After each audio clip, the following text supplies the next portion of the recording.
அரசியல் பண்ணணும்னா ஏதாவது அல்லக்க கில்லக்க போட்டுக்கிட்டு எடுக்கணும் இல்ல. அதனால 10,000 1 லட்சம் 10 லட்சம் சொல்லிக்கிட்டே இருப்பார். ஏன்னா கூட்டணியில மேல இருந்து அமுக்குறாங்க. இவர் ஏதாவது வாயை திறந்து பேசினா தான் எது நடக்கும்னு நினைக்கிறாங்க. நீங்க கவலைப்படாம பேசாம இருங்க அண்ணாச்சிங்காரு திருமாண்ணன். முதல்வர் 5000 அறிவித்ததனால் ஏடிக்கு போட்டியாக அதிமுக பொதுச் செயலாளரும் அறிவித்திருக்கிறார் என்பதுதான் பொதுமக்களிடையே இருக்கிற பேச்சு. திமுகவை பொறுத்தவரையில், திமுக தலைமையிலான கூட்டணியை பொறுத்தவரையில்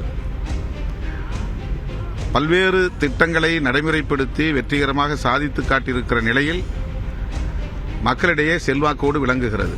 மேலும் கொள்கை அடிப்படையில் இந்த கூட்டணி தொடர்ந்து 9 ஆண்டுகளாக கட்டுக்கோப்பாக இயங்குவதே மக்களிடத்தில் நல்ல வரவேற்பை பெற்றிருக்கிறது.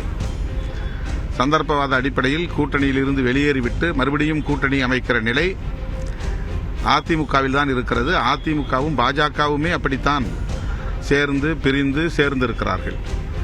அவர்கள் ஏன் முதலில் சேர்ந்தார்கள், ஏன் பிறகு பிரிந்தார்கள், இப்போது ஏன் சேர்ந்தார்கள் என்பது மக்களிடையே பெரும் விவாத பொருளாக மாறியிருக்கிறது.